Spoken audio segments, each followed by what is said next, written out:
Hello everyone, সবাইকে ঈদ মোবারক, ঈদ মোবারক, ঈদ মোবারক। আল্লাহ তাআলার অশেষ মেহেরবানি এবং আপনাদের দোয়ায় এবং ভালোবাসায় কুরবানির কাজ সম্পন্ন করছি। আগে আমি কুরবানি শেয়ারে দিতাম, ঢাকাতে দিতাম। এবার আমি নিজে একটা কুরবানি দিছি। এর কাজ জন্য আল্লাহ তাআলার কাছে লাখো কোটি শুকরিয়া। তো আপনাদের মাঝে আমি কিছু কথা তুলে ধরবো, ভিডিওটা না টেনে পুরোপুরি দেখতে থাকবেন। আমার কুরবানি আমি কিভাবে দিলাম, কিভাবে আমার গোশগুলা বন্টন করলাম, এই বিষয়ে একটু আলোচনা করব। তো আমার এই কুরবানি যে আমি দিতে পেরেছি এর জন্য আমি নিজেই গর্বিত, আমার ফ্যামিলিও গর্বিত। কখনো আমি ভাবি নাই যে আমি নিজে একটা কুরবানি দিব, সেই সাধ্য আল্লাহ তাআলা আমাকে দিবে। সো ফাইনালি আমার নিয়তটা সঠিক ছিল, আমার লক্ষ্যটা ঠিক ছিল। এই কারণেই কিন্তু আমি আজকে এই কুরবানিটা দিতে পেরেছি নিজে, তাও একা। আসলে আমার গ্রামের কেউ বিশ্বাস করতেছে না যে আমি নিজে একটা কুরবানি দিচ্ছি, কারণ আল্লাহ তাআলা চাইলে সবই সম্ভব। আমাদের গ্রামে অনেক টাকাওয়ালা ব্যক্তি আছে, কিন্তু তাদের কিন্তু কুরবানি দেওয়ার মতো ইচ্ছা এবং নিয়ত নাই। দেখেন, একটা ব্যক্তির পকেটে যদি টাকা নাও থাকে, সে যদি কুরবানি দেওয়ার নিয়ত করে, অবশ্যই আল্লাহ তাআলা তার দিকে ফিরে তাকায় এবং আল্লাহ তাআলা একটা ব্যবস্থা করে দেয় কুরবানি, যেহেতু তার বান্দা কুরবানির নিয়ত করছে আল্লাহ তাআলার সন্তুষ্টির জন্য।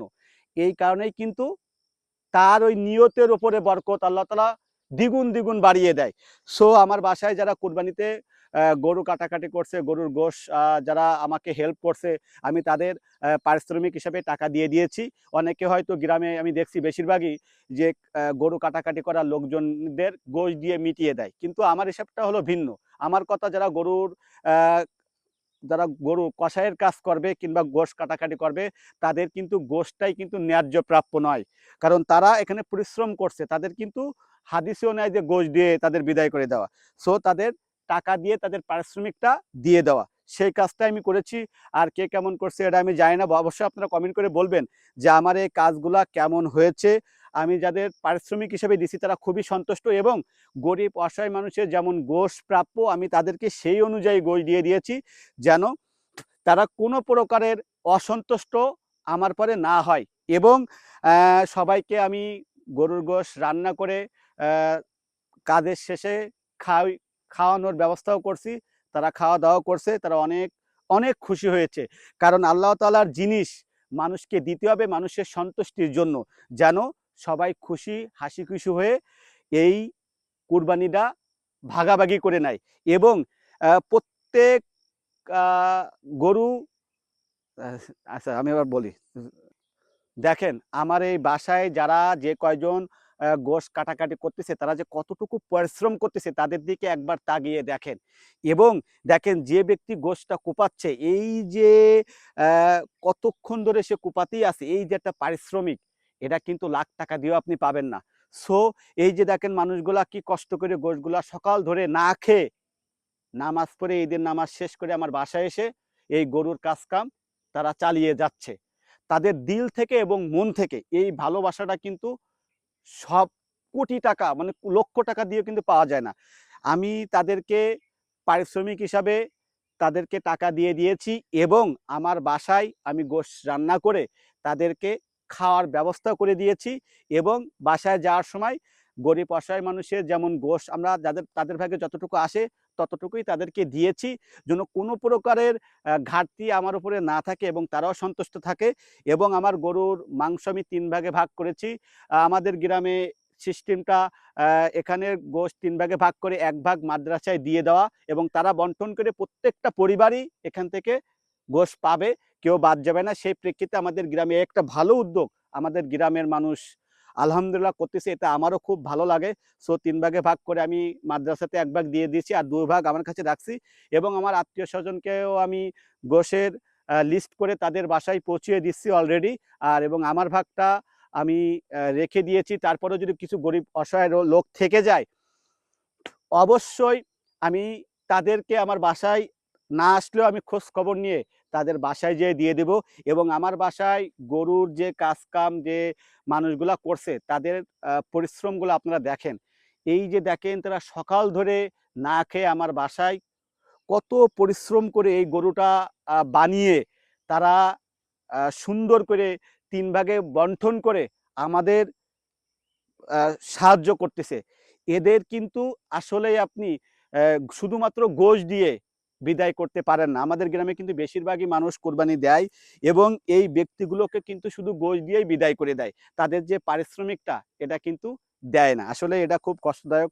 আমার মন থেকে আমি বললাম, অবশ্যই আমার ভিডিওটা যে কথাগুলো আমি বলতেছি ভিডিওতে যে কথাগুলো আমি আপনাদের মাঝে তুলে ধরতেছি, যদি ভুল ত্রুটি হয় অবশ্যই আপনারা কমেন্ট করে আমাকে বলবেন। কুরবানি হলো কুরবানিটা হলো আল্লাহ তাআলার সন্তুষ্টির জন্য। আল্লাহ তাআলার সন্তুষ্টি আল্লাহকে সন্তুষ্টি রাখার জন্য এই কোরবানিটা আমরা মুসলমান দিয়ে থাকি। তো আমার আল্লাহ তাআলা কিন্তু গোশত কিনে খাওয়ার ক্ষমতা দিছে। আমি চেষ্টা করতেছি যে এই ৩ ভাগে গোশতটা বন্টন করার পরেও আমার ভাগ থেকে যদি কোনো অসহায় ব্যক্তি বাদ থাকে, আমি তার বাসায় যেয়ে পৌঁছিয়ে দেব এই গোশের ভাগটা, যেন সে খেতে পারে। আমাদের বাংলাদেশে অনেক লোক আছে, শুধু গ্রামেই না, বাংলাদেশে অনেক লোকই আছে যে নিজের ভাগে বেশি রাখার চেষ্টা করে এবং অসহায় মানুষকে অবহেলা করে। মনে করে অসহায় মানুষের একটু কম দিলে সমস্যা কি, তারা অল্প। কিন্তু দেখেন, এই অসহায় মানুষের জন্যই কিন্তু এই কোরবানি দেওয়া। আমরা ধনীরা তো এই কোরবানির গোশত কিনে খেতে পারি, আমাদের সাধ্য আল্লাহ তাআলা দিয়েছে। আমরা আল্লাহ তাআলার সন্তুষ্টির জন্য যদি এই কোরবানি দিয়ে থাকি, কিন্তু এটা পুরোটাই কিন্তু গরিবের হক। এটা আমাদের মানতে হবে। কেন, এই যে গরিব অসহায় মানুষ চেয়ে থাকে যে একটা কুরবানি দাতা কখন কুরবানি দিয়ে এই গোশত বন্টন করে তাদের হাতে এক টুকরো মাংস তুলে দিবে। আর এই মাংস যদি একটা গরিব বঞ্চিত হয়, তাহলে বুঝেন এটা কতটা কষ্টদায়ক, বেদনাদায়ক। কারণ ওই পরিবারটা এক টুকরো গোশের মাংস কিনে খাওয়ার সামর্থ্য তার নেই। তাইলে তার পরিস্থিতিটা কেমন এসে দাঁড়াচ্ছে? তার পরিবারে বাচ্চা আছে, তার পরিবারে বৃদ্ধ মানুষও আছে। সো দেখেন, এগুলো আমাদের বুঝতে হবে। কারণ আমরা যারা কোরবানির দাতা আছি, তাদেরকে এইগুলা খুব মেধা সহকারে মানুষের গরিবের হক গরিবের মাঝেই তুলে দিতে হবে। এবং কোনো গরিব বাদ গেল কিনা এদিকে আমাদের লক্ষ্য রাখতে হবে। আমরা গোশত দেওয়ার পরেও যদি আমাদের কোনো গরিব বাকি থাকে, সেই বাকি ব্যক্তিকে একটা কুরবানির দাতা যদি তার ভাগের থেকে দেয়, এটা কিন্তু আল্লাহ তাআলা আরো বেশি খুশি হয়। সো আমার যতটুকু সাধ্য আমি চেষ্টা করেছি আমার গ্রামের মানুষ যেন সবাই এই কোরবানির গোশত এক টুকরো হলেও পায় এবং পেয়ে তার পরিবারকে নিয়ে খেতে পারে। আমার উদ্যোগটাই ছিল আজকে এমনই। তো ভিডিওটা, আমার গ্রামে কোরবানি দাতা আমি একা না, আরও অনেকে কোরবানি দাতা আছে।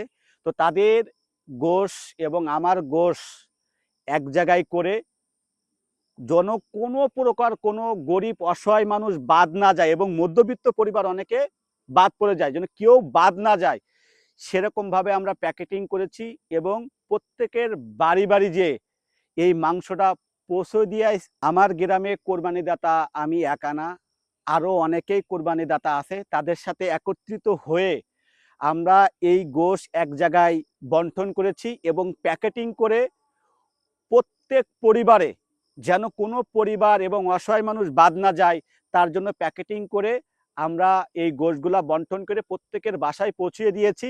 যদিও কোনো ব্যক্তি বাদ পড়ে যায়, আমার জানা মতে কিংবা আমার দেখা মতে, আমি চেষ্টা করেছি যে আমার ভাগ থেকে তার এই গোশের চাহিদাটা আমি মেটাতে পারি।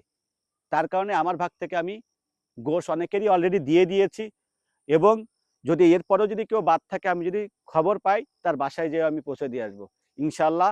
আল্লাহ, আমরা এই গোশ বন্টন করে প্যাকেট করে প্রত্যেকের বাড়ি বাড়ি যেয়ে পৌঁছিয়ে দিয়ে আসি। এরপরেও যদি কেউ বাদ থাকে, তাহলে আমার ইচ্ছা যে আমার ভাগ থেকে আমি, যে কেউ বাকি থাকুক, যদি কেউ আমার বাসায় আসে কিংবা আমাকে কেউ খবর দেয়, আমি অবশ্যই আমার ভাগ থেকে গোশত নিয়ে তার বাসায় যেয়ে পৌঁছিয়ে দিয়ে আসবো ইনশাল্লাহ।